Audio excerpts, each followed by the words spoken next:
All right, so we got the Indomitus. If I said that right, then that's amazing. Indomitus, a Crusade explained by an Australian. Let's go to the video. G'day, guys and gals. Majorkill. Despite pretty much every story in Warhammer being a bit of a wank fest for the Imperium, the Empire of Mankind does get slapped in its nuts on the daily. Really? Xeno raiders, space bug invasions, and that minor problem called chaos. Not to mention the fact that nobody slaps the Imperium's nuts harder than the Imperium. Okay. To make matters worse, Cadia, the planet that was preventing the nut slapping from becoming a full-on stiletto nut stomping, was blown up by Abaddon, causing the Eye of Terror to expand and cut the galaxy in half, preventing half the Imperium from accessing the Astronomicon. Oh yeah, and more Tyranids arrived, the Orcs got hornier for war, and demons can pretty much attack wherever they want, whenever they want. I'm gonna be honest with you, bro. And like, as a Warhammer new booty, I'm gonna just like what I think about, bro. Like this series, and I'm talking about like 40k, like Warhammer 40k. Whenever like you learn more and more and more about like Warhammer 40k, just in general, like the lore about it, bro, like Warhammer 40k and like all like just the despicable things that happen, bro. It looks like a random trash can in California. Like, bro, you got the stink stuff over there. You got the raggedy condom over there. All the deviant stuff happens right there. You got the trash right here. You got like the main block of trash. Like, bro, you got the slimy stuff right. Bro, it's just disgusting. Like, bro, listen. And I mean this in the most respectful way possible. I promise you. And I mean this just from the bottom of my heart. If I was to avoid being in any series, any like, you know, video game series or whatever, bro, I wouldn't even look towards Warhammer's way. I mean, like, it is cool to be like a space marine or whatever, bro.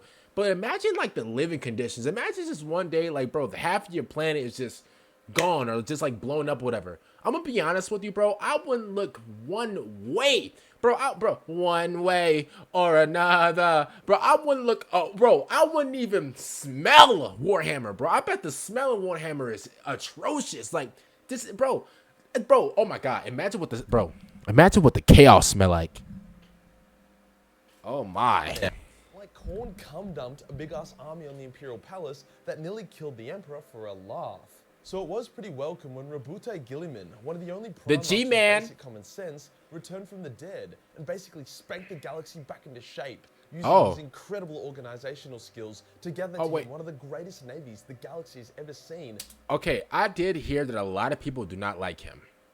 Sorry, not a lot of people. A lot of like people in Warhammer, like a lot of I heard that like a lot of Primarchs don't like the G-Man.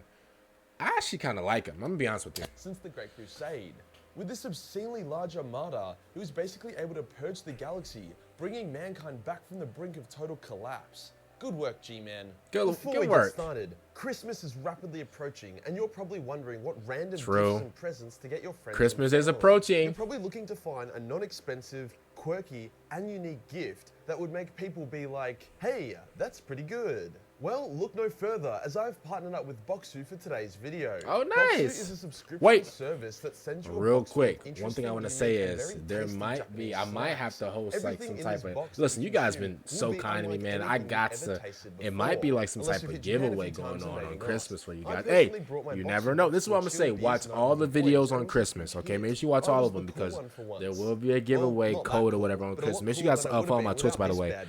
It's really like under my face cam or no, it's down at the bottom of the screen on the left side. You just got to follow my Twitch, twitch.tv/KingIndy with 2 Y's. And like I said before, there might be some type of giveaway. An awesome gift for someone or even yourself, try some unique and you guys been helping me out. I gotta help you guys out, you know? Tickets to Japan, then use my link and code Majorkill for 10% off your Boxu subscription. Cheers to Boxu for sponsoring this video. Today we'll be going over the Indomitus Crusade, how it was organized, what it achieved, and some of the more notable battles that occurred during its legendary tenure. Let's get into it! Here we go, let's go. Let's set the scene. Cadia is falling, everything's fucked. There's demons and shit everywhere. All of our favorite heroes in the galaxy have just barely made it out alive and are beelining to Ultramar. They're doing this as through a combination of the Ynnari's death magic as well as Belisarius Caul's technological prowess, they believe they've discovered the means to resurrect Guilliman from the dead. Oh, okay. Abaddon finds out about their plan and he shits the bed. Despite his best efforts, Guilliman is revived and Abaddon's invasion is sent screaming back to hell. Unfortunately for Guilliman, his sore back as a result of sitting in the same position for over 10,000 years was to be the least of his problems. After waking up in the middle of a war zone with zero context or tutorial on what was going on, Guilliman then led a crusade to Terra so he could talk to Dad. Well, that crusade was a bit of a disaster, as the forces of Tzeentch, led by Magnus the Red and Kairos Fateweaver, constantly harried and attacked the crusade, at one point even capturing Guilliman. Eventually G-Man gets to the moon next to Terra, and Bro, how did you wake up from a nap and you got captured? Listen, it's not funny, my bad. Yo, G-Man, I want no problems. But like, how did you bro, you woke up from like a nap? First of all, you got knocked out, bro. Like, it's ridiculous. He woke up and then he got captured. First of all, Vulcan could literally never. If I'm being honest with you, like Vulcan, bro, he's so powerful, bro. Every time he speaks, it just generates. It just generates like, bro, it generates like tsunamis to like the ops. You get what I'm saying? Like, it's just ridiculous. throw hands with Magnus, who is significantly more powerful. G-Man gets burnt with Hellfire, gets a building thrown at him, and just has an all-round shit time. Eventually, bro, is he fighting Superman? Yo, what's going on? Bro, is he fighting a superhero? He got a building thrown at him. This ain't Dragon Ball Z. Bro, he got a whole... with a lot of help, he does prevail, and he banishes Magnus back to the warp. Then he goes to Terra to talk to his dad. But wait, there's more. Khorne comes out of fucking nowhere, and he just shits out a massive demon army on Terra, forcing G-Man to fend off the largest invasion of Terra since the Horus Heresy. Bro, give my man a break. Give G-Man a break right now, bro. He's tired. He just woke up. He can't even stretch. He can't even have his eggs and bacon. Bro, give him a break. After all that, he finally talks to Dad, and yeah, let's just say it wasn't a wholesome, teary reunion. G-Man sees his father and realizes he is nothing more than a tool wielded by an uncaring god with a shattered consciousness. So after all this tragedy, a rotten, dying Imperium cut in half, a shitty father, and a lot of salty demon brothers, what does G-Man do? Does he give up? Does he take a holiday? Fuck no. Does he take a holiday? The galaxy is one big pair of cheeks in need of a good clapping. Hence prepares the largest crusade that's ever been seen in over 10,000 years. The Indomitus Crusade. However, not even Guilliman can just click his fingers and spawn a mega huge armada and an army to go along with it. A few things had to happen. Firstly, Guilliman purged Terra, killing countless billion heretics, Xeno, corrupt people, and other unsavory characters. Did he say billion? With a B, right? Billion. Yo, Guilliman, you like that? Brother, okay. Listen, I'm gonna be honest with you, man. If I want to listen, if I got knocked out, like what you call it? What's his name? If I got knocked out, like Red from Friday. That's my pike, punk. If I got knocked out, listen. If I got knocked out like Red from Friday, and then I wake up, and then I get captured by this guy, and then I finally, bro, and I mean finally make it to the Emperor, and I see that my dad is just like, he's just getting a life just sucked out of him. Pause. And I see my dad got 1,000 extension cords connected to his body and stuff like that. And bro, he's like a big power supply. He's like a big battery, basically. I'm gonna be honest with you. I'll crash out too. I'll crash. I mean, listen. I don't want to say that I'll take out billions or whatever. This is YouTube. I don't want to get demonetized. But bro, I'm gonna be honest with you. I'll definitely be tilted. No tilted towers. This was basically to clean off the rust of the machine that was the Imperium, in order for his future plans to run more smoothly. After that, he replaced most of the High Lords with more loyal persons of his choosing, so he wouldn't get bogged down in the politics of his ambitions. The funny thing here is that the High Lords he fired thought they were hot shit, and they planned to sabotage and overthrow Guilliman. However, he was able to thwart them without any real effort. Other noble people who thought they were King Dick tried to rip off Guilliman or hold his crusade random. These people quickly discovered not to fuck with the Primarch, as they ended up either stripped of their wealth and power, publicly shamed and flogged, or straight up dead via large blue power fist going up their rectal orifice. Guilliman secured the armies of the Mechanicus, the Sisters of Battle, the Sisters of Silence, the Grey Knights, the Adeptus Custodes, and more. He got everybody? Dang, bro. Yo. I mean, Vulcan would easily do the same thing, like if you really wanted to, but dang, I didn't. Okay, Guilliman. That's something that I would do if I was in a Warhammer 40k universe. Thousands of new elite space marines to the cause. It wasn't enough though, so Guilliman sent out a massive group text to the galaxy, requesting every single available guardsman, shipmaster, and space marine to return to Terra and prepare for war.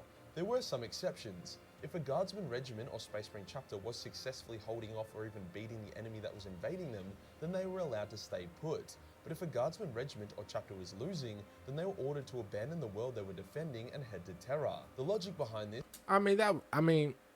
It sounds messed up, but I can't lie to you, that makes a lot of sense, man. Listen, if my crew's getting beat up or whatever, and they're trying to save the world, and and whatever is attacking the world is winning, I'm gonna be honest with you, yo. Hey, bro, abort, bro, abort. Yeah, he's out. Yeah, I'm gonna be honest with you. Yeah. Man, I'm making a play, bro. Call me Bill Belichick. He's out of there. Listen, maybe that's just me. But at the end of the day, man, he's not going out just like the rest of them. I'm just keeping it real with you, bro. Bro, get on the spaceship and get off that planet, bro, immediately. Was that worlds can always be retaken, restored, and repopulated. See? There's no point losing valuable soldiers and resources protecting these doomed worlds. See? Some did ignore G-Man's orders and decided to make heroic last stands, but many more returned to Terra. The administrative requirements for this undertaking were so obscene that Guilliman had to form a new organization called the Officio Logisticarum, sure, that's close enough, whose sole purpose was to run the books and numbers for the Indomitus Crusade. It's shit like this that puts the Imperium above the rest. You reckon Chaos has millions of people recording ship logs, resource requirements, travel times? Fuck no. Man, these things look like receipts in a grocery store. Oh my. Man, I know those food stamps just came in, man. Listen, y'all know when those food stamps come in, man, bro, this how the receipt look. This is why Chaos Crusades go to shit. Crusading takes organizational skills. Organization is the literal antithesis to chaos on a fundamental level. Finally, the big ass fleet was assembled and ready for war. In terms of size, the Indomitus Crusade was made up of 10 legendary fleets that were broken down further into battle groups. Overall, the Crusade had about 1,000 or more ships in it. However, the plan wasn't just to yeet a mega huge 1,000 fleet ship at one target at a time. That would have been overkill and inefficient. Hence, each fleet spread out from Terra like forking tendrils, slowly breaking up as they cleansed planet after planet. The Crusade never really ran out of steam, as the losses it incurred could be recovered by liberating worlds under siege. Each battle group was very diverse and contained at least one squad of Custodes, Sisters of Silence, and Tech Priests. This was due to the fact that the secondary objective of the Indomitus Crusade was to provide the various Space Marine chapters with Primaris Marines, as well as the technology to create Primaris Marines. The Custodes were there to be like, say yes to Primaris, the Emperor wills it, if you say no, I'll fuck you up, boy. The Sisters were there to keep any warp shenanigans away from the Primaris tech, and the Toaster Boys were there because they were the only ones who knew how to use the tech. The first main battle of the Indomitus Crusade was against the Khornite Crusade of Slaughter, a dark crusade of blood god simps who were tearing their way across the galaxy. Fleet Tyranids, which was only one of the 10 Indomitus fleets, engaged the Slaughter Crusade and massacred it, showing off the might of the Imperium. Okay. Right in center, the forces of Chaos were cock-blocked. World after world, system after system was liberated as the burning vengeance of humanity was on full display. Guilliman himself led one of the fleets and fought against various greater demons and demon princes. Each time he walked away unharmed, as the enemy was either banished back to hell or straight up permakilled by G-Man's flaming sword. Bro, hey, this man G-Man was going crazy, bro. Eventually, the okay, G-Man became so feared by the enemies of the Imperium that the mere mention of it was enough to halt a planet-wide rebellion in its tracks. This is what happened with Necromunda, for example. Funnily enough, when Catachan was visited by the Crusade, the demons that invaded it had been long banished, so it was less of a liberation and more of a recruitment visit. If a world could not be saved, then it would be avenged. It wasn't a 100% victory rate though. Some systems and worlds had to be abandoned for a later date, as the Crusade's fleets could not be bogged down and waste time. For example, the Alpha Legion were able to wage a vicious war of sabotage in the Prigmagenesis system, hence G-Man pulled out of it. Here are some of the greatest moments of the Indomitus Crusade. The Battle of Volis, where Abaddon tried to use shattered Necron pylons to prevent the Indomitus Crusade from being able to warp jump. This ended poorly for Abaddon, but honestly mad respect for his initiative. The devastation of Baal, where the Blood Angels made a last stand against High Fleet Leviathan. Despite their mighty effort, they were outnumbered at least 1,000 to 1 and could not hope to win. Guilliman arrived in the 11th hour and he broke the Tyranid fleet, saving the Blood Angels and giving them much needed Primaris reinforcements.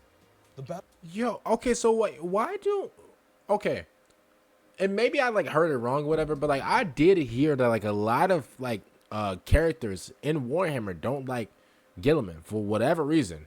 I don't know where I heard that from. Maybe I heard it in like a pre-existing video or whatever. But yeah, I did hear that like a lot of people did not like, a lot of like characters like in the lore and stuff like that didn't like Guilliman. Bro, it sounded like this dude's comp. Obviously, he's not as good as Vulcan, you know, because Vulcan's, you know, the best ever. But like, bro, like this is crazy. Where the Wordbearers were using demons to overcome the Sisters of Battle and the Morty and Iron Guard defending the world. As the battle was coming to a close and all seemed lost, the Indomitus Crusade arrived as Trajan Valoris himself led an army of Custodes and Grey Knights to save the day. Yeah, look, good luck with that one, Wordbearers. Wordbearers? Why do you say it like that? Were quickly annihilated. The Indomitus Crusade was wrapped up with the Battle of Rakos, which saw the Wordbearers, Iron Warriors, and Black Legionnaires get absolutely fucked on. After that, the goal of the Indomitus Crusade had been achieved. Secure Imperium Sanctus, which is the side of the Great Rift that still gets the light of the Astronomicon, hand out the Primaris to basically every single Space Marine chapter, and secure a reliable access point to Imperium Nihilus, which is the dark, shitty side of the Imperium that can't use the Astronomicon. It's likely the Indomitus would have continued beyond the Battle of Raucus. However, Mortarion was getting horny for Ultramar, hence Guilliman had to return home to fight off the forces of the Plague God. So whilst officially the Indomitus Crusade is over, the many battle groups and fleets still work to liberate Imperial worlds and clap some demonic cheeks. When it first came out, the Indomitus Crusade lasted for over 100 years. Oh, okay. The fact that this low-key meant that a lot of our favourite non-Space Marine characters would have died from old age, as well as other logistical writing issues, the Crusade was retconned to have lasted for a bit over a decade, which is more appropriate in my opinion.